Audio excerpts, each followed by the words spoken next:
Саламатсыздарбы? Эфирде биздин замандын кишилери берүүсү, аны мен Мирзат Муканов алып барам. Бүгүнкү биздин студиябыздын коногу кыргыз эл артисти Табылды Актануулу. Саламатсызбы? Саламат. Студиябызга куш келиптиз агай. Рахмат. Сизге адегенде эле мындай суроо берип алайын. Обончу, обондоруңуз аткарылып жүрөт. Төкмө, драматург, режиссер, театр жана кино актёру. Ушулардын ичинен бирөөнү гана айт десе, болгон бирөөсүн айтууга туура келсе, кайсыны тандамаксыз? Эми тандап бул деп айтмак эмесмин. Баары эле мен үчүн кымбат. Баары эле Кудай жараткандан бир белек, берилген белек да бир өнөр. Анан кийин ал жараткандын берген бул ыйык нерселер да ар бир өнөр. Анан бул буюм эмес да, мунусу жаңыраак жакшы ушуну алып калайын калган, бул баары бирдей. Баары бир бүтүн бул. Өнөр. Өнөр деген ат менен эле биз бүтүн эле нерсе. Бирок агай Манасты айтып жүрбөйсүзбү? Эмнеге манасчымын деп айтпайсыз? Эми манасчымын деп айтыш билбейм ким кандай ойлойт. Баягы легендарлуу өткөн баягы Алптардан кийинки акыркы магикандар Сагынбай, Саякбай аталар биздин заманга жетип калган. Ошолорду көрүп отуруп, угуп отуруп деле манасчымын деп ошолордун катарына тура калганга даабайсың да. Абийириңдин алдында даабайсың. Эми манасты ошолордой күндөп, түндөп, айлап айтса, таңдабай даанасын айтса, Тыныбектин айтышында айткандай таза ууздай тунук манасты айтса, анда манасчымын деп уялбай айтса болот. Анан кийин бир саат, 1,5 саат айтыш деле кыйын манасты. Бирок эми эл манасчы деп коет, эл айтат манасчы деп. Негизин эле куудулга деле, комузчуга деле, ырчыга деле баарына эл берген бааны. Мисалы үчүн мурда Атайды, Мусаны, Мыскалды, кийинкиден Жапарды, Чабалдаев аталарды ырчы деп эл айткан. Алардан башка деле ырчы болгон, толтура. Мисалы үчүн Куудул деп кийин Шаршемди. Эл берген наам да бул. Төкмө деп мисалы үчүн Алымкул атабызды, Осмонкул калыктарды. Алардан башка деле акындар болгон. Ошол заманда. Бирок алар өзүнүн абийиринин алдында чындыкты айтышканда, ой мен жамакчымын кокой, төкмө эмесмин дешкен.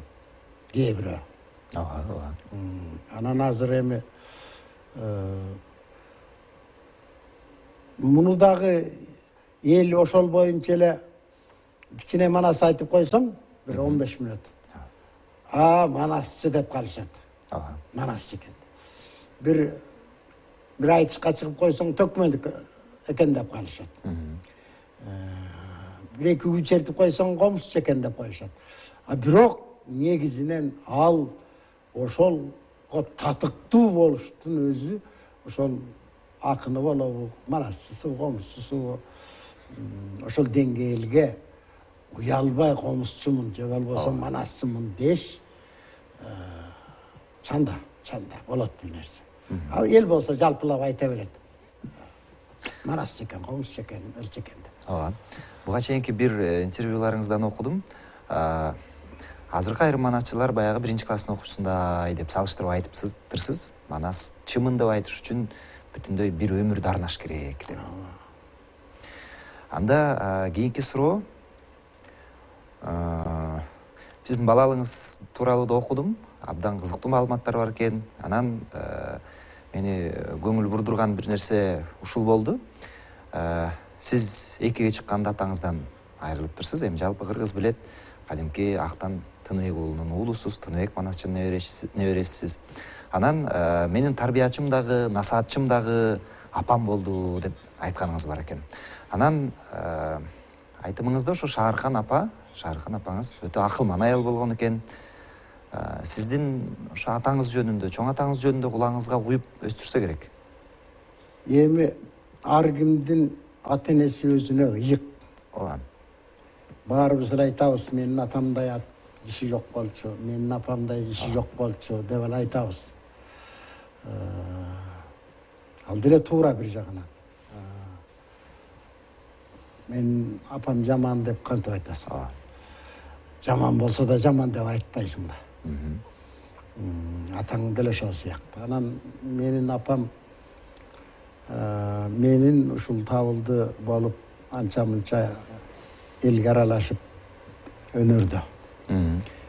Ушул даражага жетишиме 90% ошо кишинин эмгеги, 10% айылымдагы атамды көргөн аксакалдар, азыр эч кимси жок. Ошолордун эмгеги.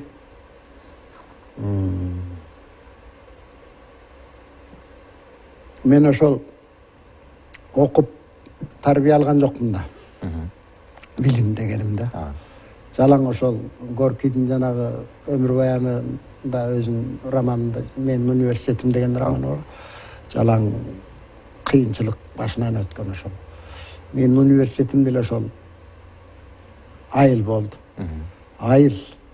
Анан кийин өнөргө аралашканда залкыр адамдардын арасына менин багым ушундай болуп калды да. Аябай бактылуу бала болуп калдым мен.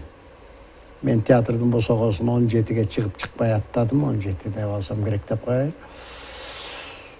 Ошо кезде Жумамүдүн Шералиев, Калийбек Тагаев, Карымкүл Досманбетова, Капар Медетбеков, Сейит Казандабеков, Бакырдин Алиев, Акысбек Дүйшеев, Акмат Бердибаев, Дүйшө Сариев, Садырбаев Көмөч, эмне деген Чечейбаева, Жумакаева бар.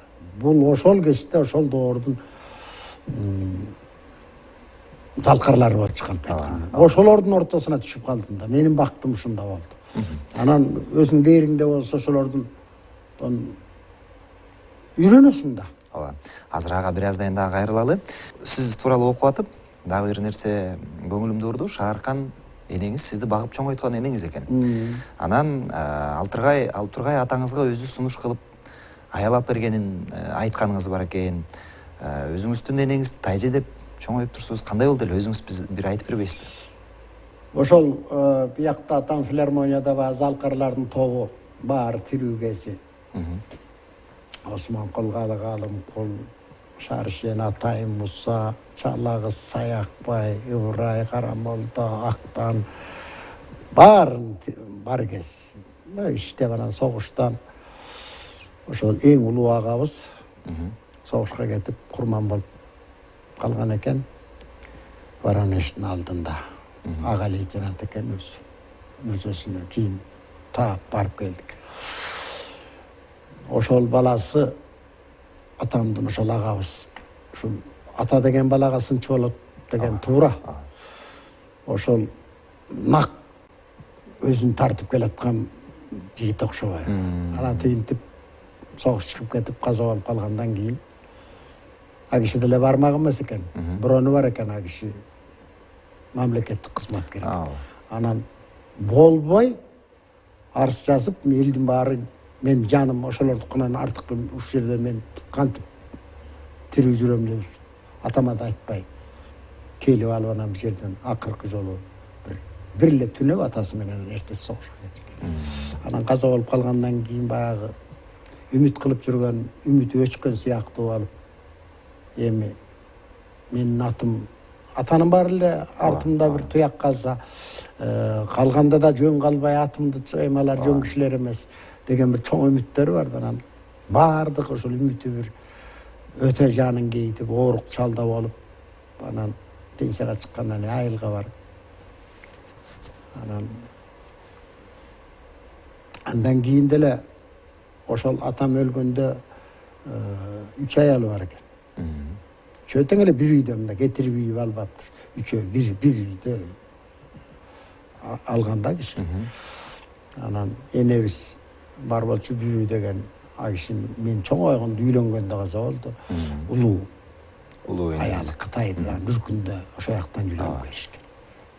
Улуу аялы өзүнүн биринчи алган сүйлөшүп алган аял каза болуп калып жана байкебиздин энеси. Андан кийин анан мен апам Шаархан апа. Ал кишини алган, анан ал киши да үчтү төрөп, чөтөң чарчап калып, бирөө суу кагып кетип да, бирөө ушундай ооруп өлгөн. Анан 2 жыл оорук чалдап алып жүрүп калган экен. Анан ошол апам өзүбүздүн бизде тыным сейиттин ичинде уран кайдап коет. Бүт аксакалдары, көксакалдарын чогултуп, өзү тике айта албай. Бир жолу айткан экен, анан апам айтчу. Ушундай сулуу киши эле дейт, анан ачуусу келгенде бетинен түк кадимкидей капкара чыгып кетти дейт. Тим эле. Мен сен аял алып бер деп атам. Сурабайм аял алгым келсе. Сенден сурабай эле алам. Экинчи мындай. Анан болбой эле баягы ичиндеги атамдын кайгысын аябай туюп, апамдын жаны ооруп жүрсө керек. Эмне болсо ошо болсун деп анан аксакалдарды жыйып, атам бир жакка кеткен да. Анан көндүрүп бар, айткыла. Тең туштары бар, өзүнүн улуусу бар, кичүүсү бар. Айтыптыр, анан биринчи жолу да болбой коюптур, экинчи жолу дагы чогултуп, экинчи жолу тыным сейиттин аттуу баштылары чогултуп. Анан кийин элдин баары атам анда деле жооп бербептир, эми ойлоноюн деп койсо керек. Анан айыл кеткенден кийин апама кимди алып берейин деп атасың дейт экен. Анан болжоп койгон кишиси жок да апамдын деле. Өзүн эле бир Оюн балалуу болуп калса экен. Кыздары бар, 2-3 кызы бар. Жана улуу Кытайдан алып келген апабыз. Анан эми карайбыз да жарыктык деген. Анан ойлонуп калып апам мен бул ишти өзүм баштап коюп анан минтип дагы эметпейин деп ойлоп отуруп анан ал киши дагы аябай саясатчы киши экен апам, ушундай киши болчу. Анан өзүнүн бир тууган агасынын кызы 16-да. Рая деген. Өзү жош болуп койгон кыз экен, азыр болбой деген ат менен. Анан ошону барып агасына бир жума ыйлап отуруп, агасы дагы капа болду да. 16-дагы кызын 60-дагы кишиге кандай берет? Ар кимдин баласы. Анан бир тууган деген кыйбайт экен да. Анан кой эми ыйлаба, сени ыйлатып коюп бир бала өлүп деле калат, эми алсаң ал деп анан апам өзү алып келип. Анан кийин мен төрөлүп Эртабылдыны жазып атканда атам.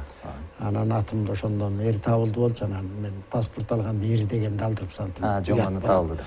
Эр болбосо мен уят Эртабылды деп табылды эле осы жөнөкөй. Деп анан ошентип менден кийин дагы экини төрөптүр, экөө тең чарчап калыптыр. Мен ошол анан жерге түшөрүм менен эле апам эмиспейт туруп 1-2 ай 3 айдан кийин алып, анан атам мен 2-ге чыкканда каза болуп, анан тиги таяжым болсо 20-га чыга элек болсо, анан апам багымды байлап койдум эми деп анан энчисин тең бөлүп берип, анан атам аш бергенден кийин анан ал кишини бошотуп, эми сен да теңи таап оокат кыл деп анан мен алып калып, ал киши бар, ал мени төрөгөн апабыз Таяжы дейм. Апам сиңдиси да Таяжы дейм. Ал киши бар, азыр 90-га чыгайын деп калды.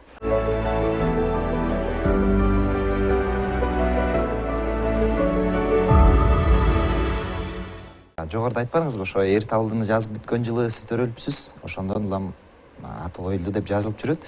Анан жаңылбасам сиз ошо Эртабылды деген драмалык чыгарма жараткан болушуңуз керек. Ооба. Бул жөн эле дал келүүбү же ошо? Жок, атам 100 жылдыгы болуп калды. 1988 жыл. Анан 100 жылдыгына карата анан ал кишинин өзүнүн чыгармаларын деле, китептерин деле бастырып, эми дагы толтура жатат академияда. Улам чыгартып атабыз ба, мүмкүн болушунча жарык көргөзүп, көп китептери чыкты.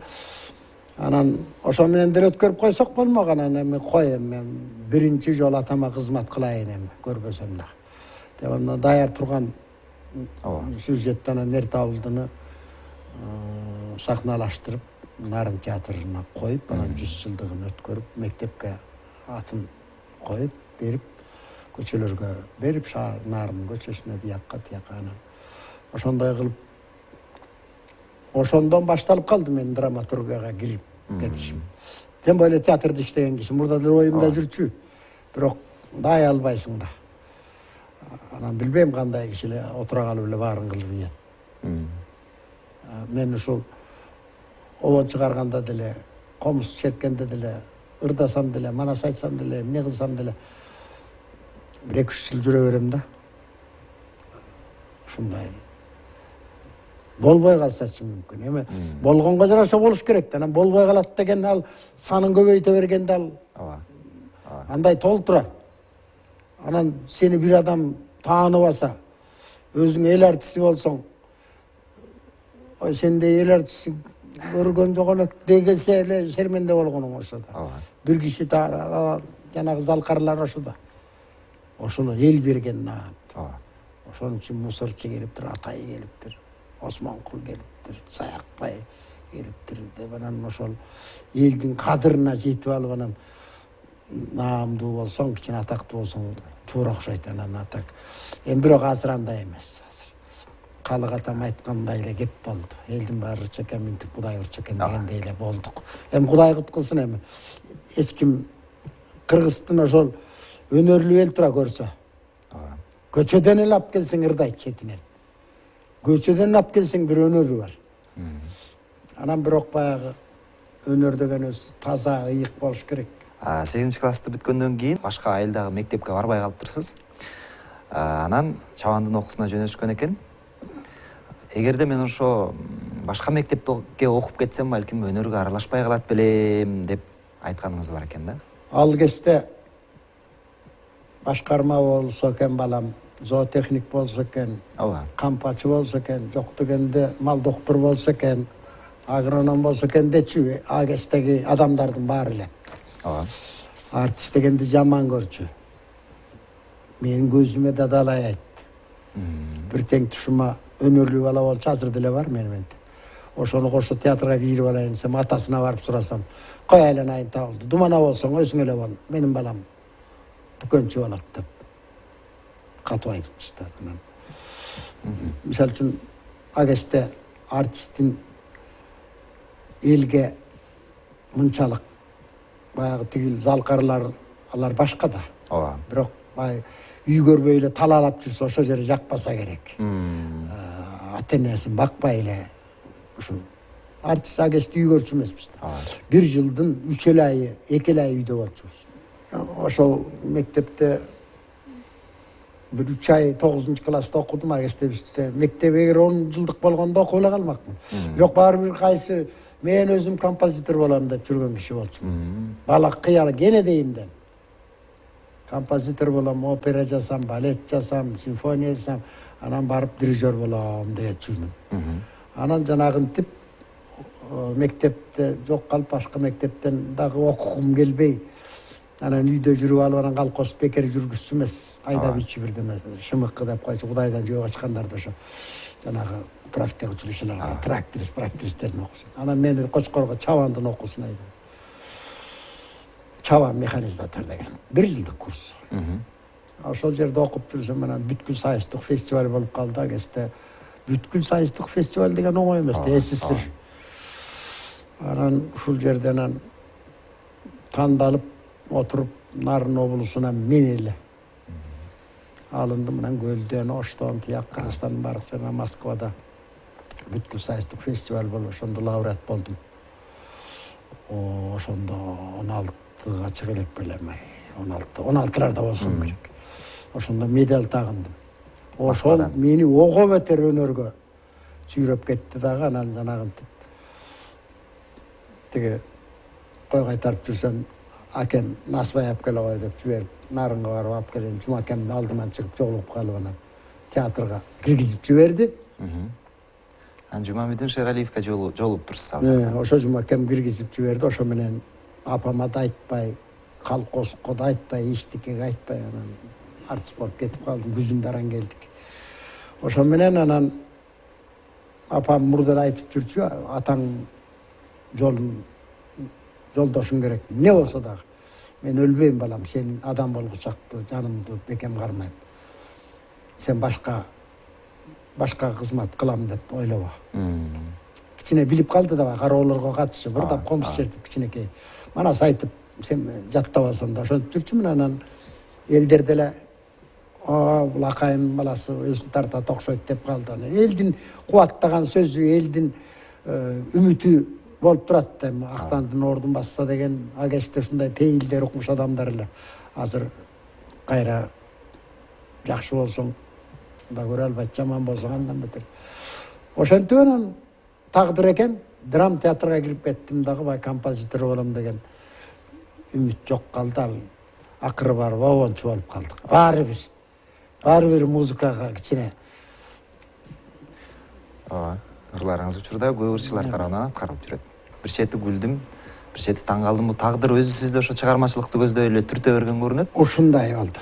Жана айтып атпайсызбы? Кой багып жүргөн жеримден насыбай алып келе кой деп бир агам жиберип депчи. Анан кийин ошо агаңызга рахмат айттыңызбы? Айттым. Ал жакшы адам эле. Каза болуп калды киши дагы. Өзүбүздүн жакын агаларым эле.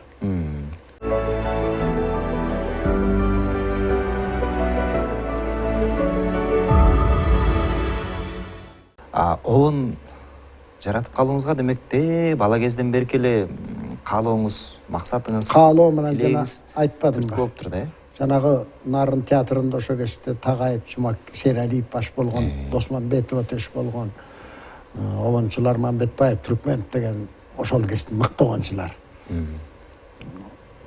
Мыкты обончулар болчу.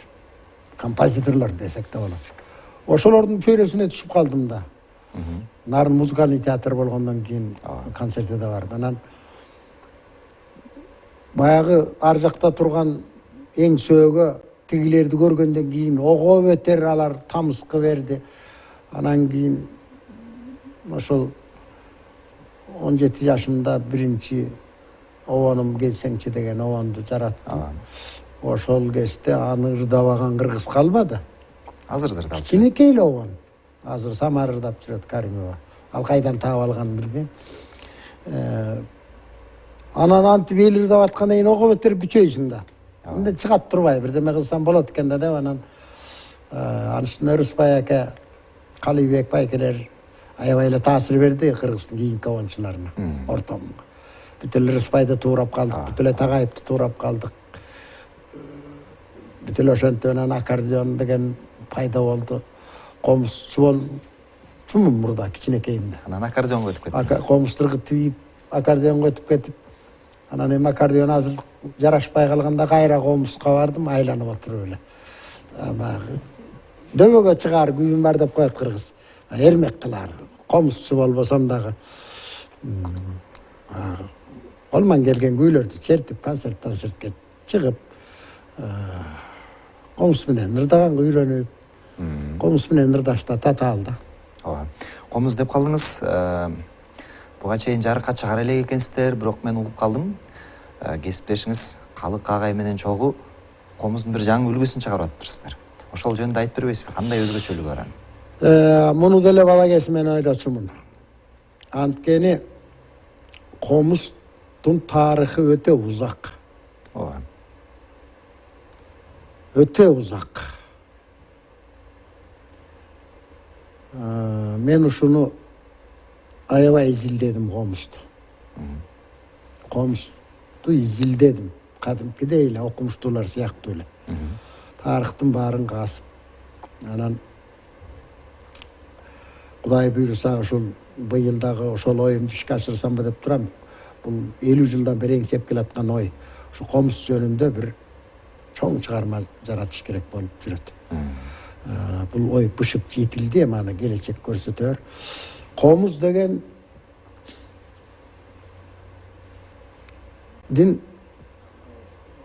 буну комуз деп эле коебуз. Ал эмне маани билдирет комуз деген ат? Мисал үчүн. Качан жаралган бул? Ким жараткан?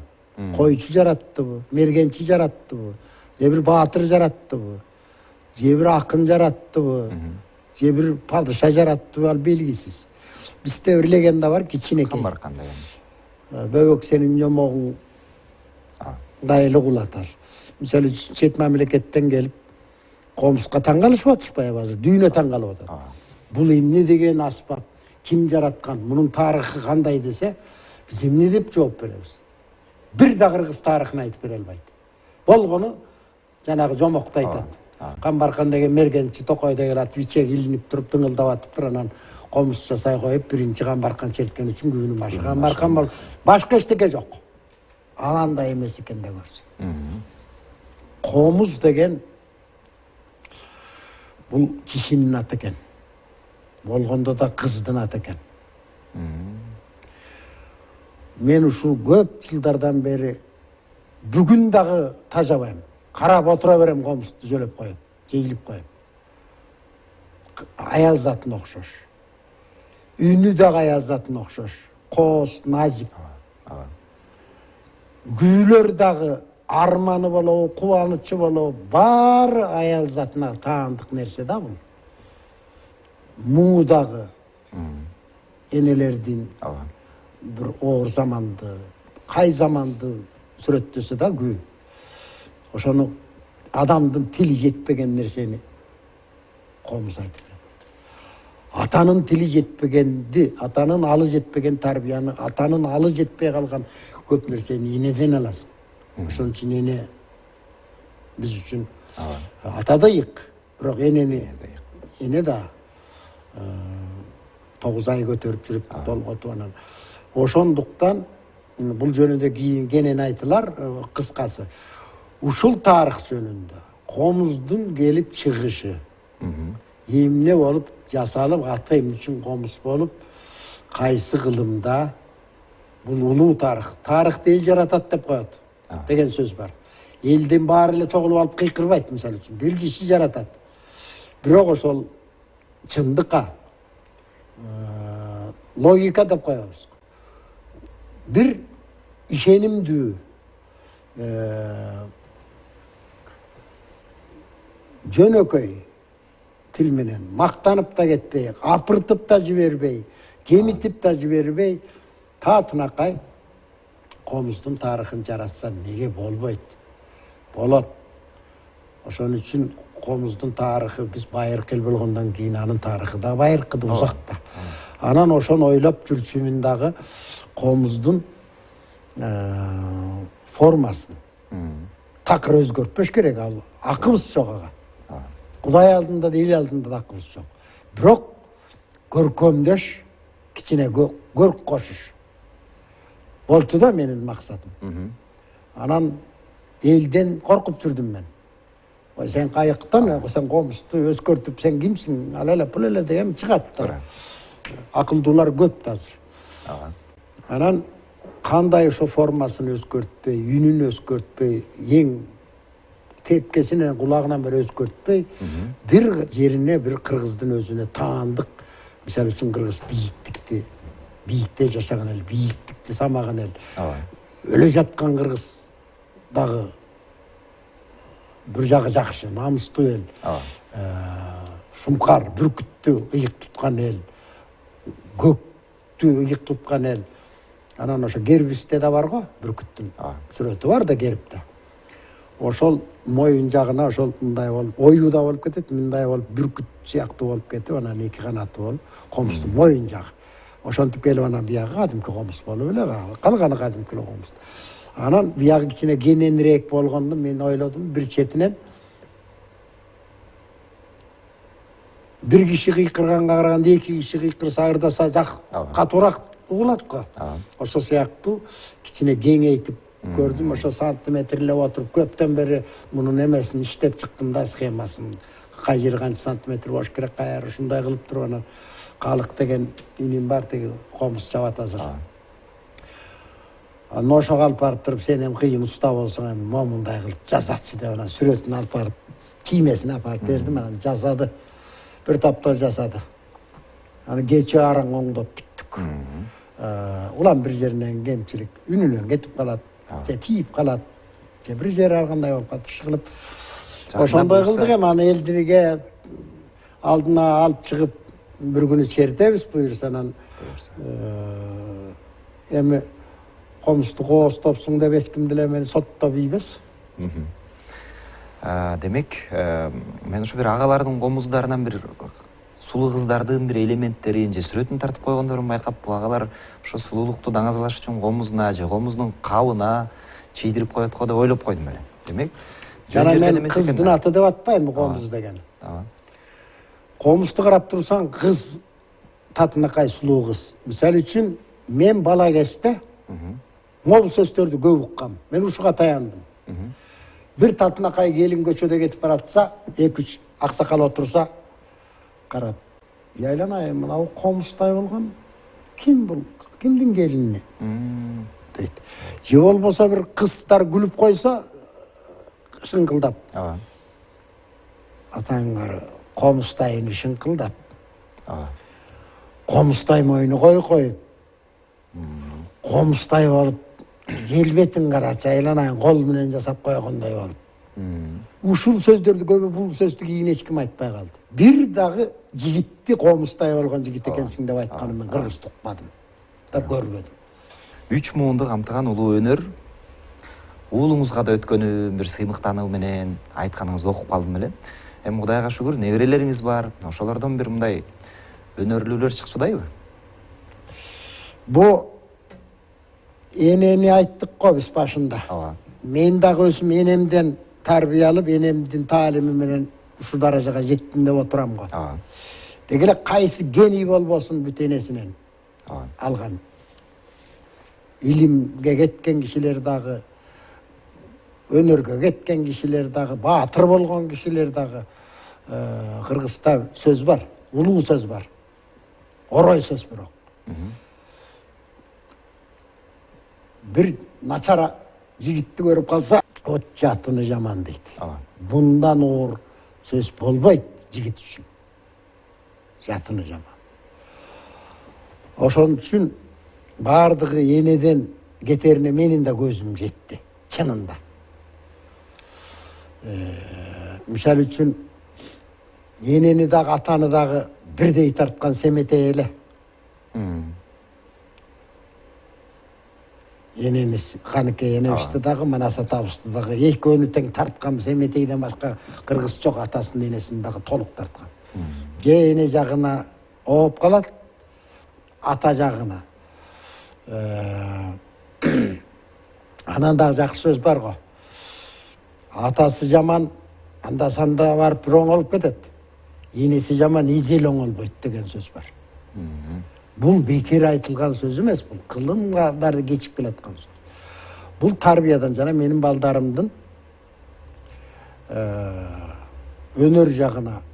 Мисалы үчүн Тыныбектин атасы Жапый, ада өнөр пост болгон, ал бизге дарек жетпей калды. 17-чи кылымдарга кетип калган. Анан Тыныбектен Актан Түз. Неберesi эмес, Актан өзүнүн баласы. Мен Актандын өзүнүн баласымын, неберesi эмес. Кыргыздын тарыхында өнөрдө 3 муун толук келген мен эле. Замирбек бар. 2 муун. Замирбек алган. Ушул экөөбүз эле.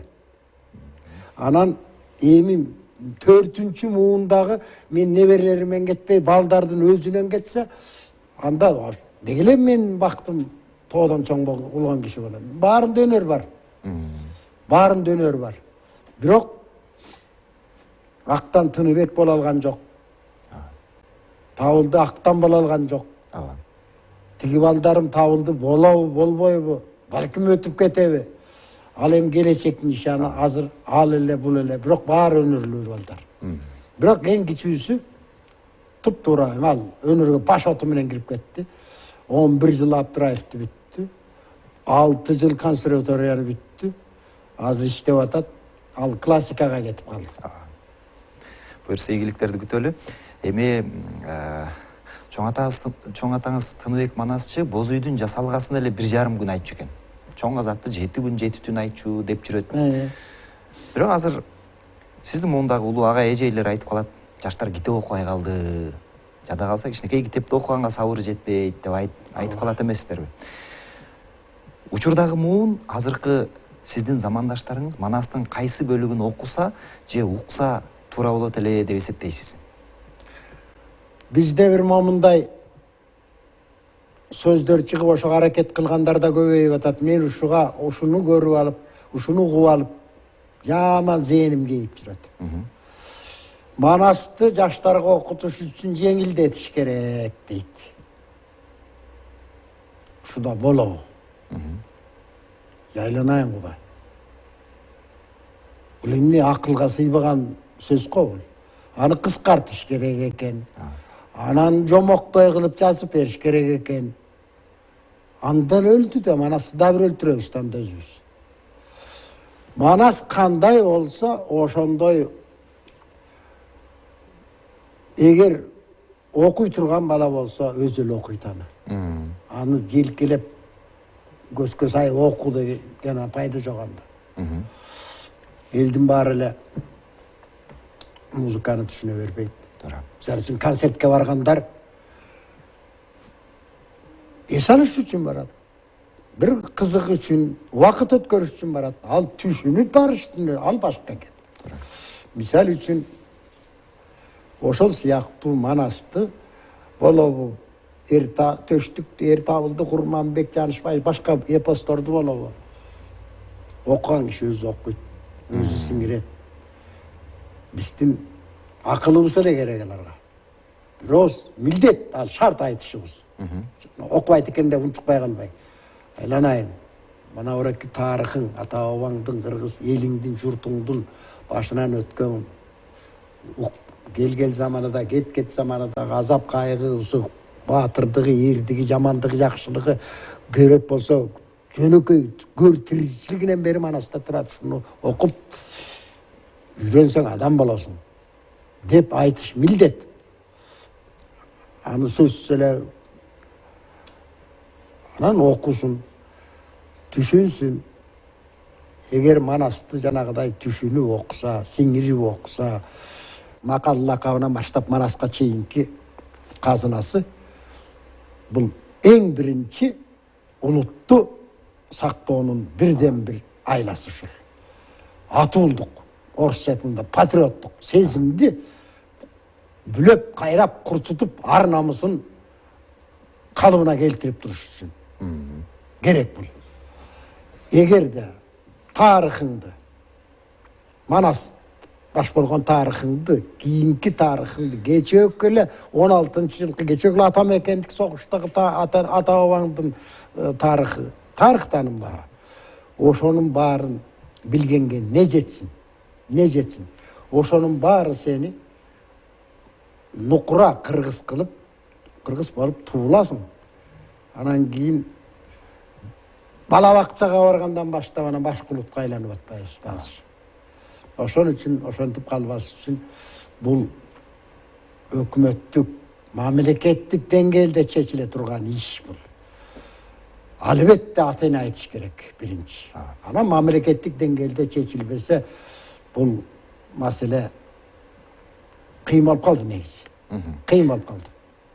Кийинки суроолор анкета түрүндө 5 суроо берейин. Сиз баалаган адабий каарман?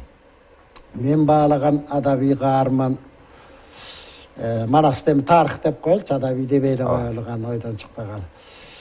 Мен баалаган адабий каарман бала кезимде Каныбек болчу. Бала кезде.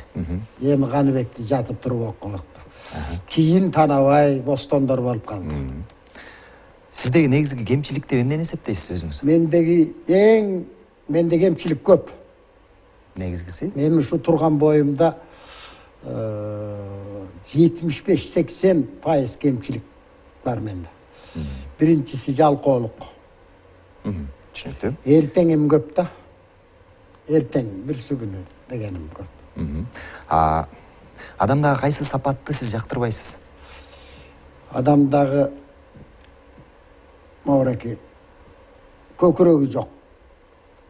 Эчтеке билбеген билбеген да бир сокур кишилер, көөдөнү боштор да. көөдөнү боштор. Мындай кишилерден үмүт кылбаш керек. Кайсы сапатты баалайсыз башкалардан? Намыстуулук. Эң адамдагы ар намысы болбосо эчтеке кыла албайт. Демек учурдагы сиздин замандаштарыңызга ошо кайсы сапат жетишсиз болуп турат деп эсептейсиз? Намыстуулукпу? Намыс жетпей турат жалпы кыргыз элине бүгүнкү күндө. Мындай оюн билдирген кыргыз эл артисти Табылды Актан уулу болду. Атайын убакыт бөлүп студиябызга келип суроолорубузга жооп бергениңиз үчүн ыраазычылык билдирем. Рахмат. Ал эми мен телекөрүүчүлөр менен коштошом. Кайрадан амандыкта көрүшөлү.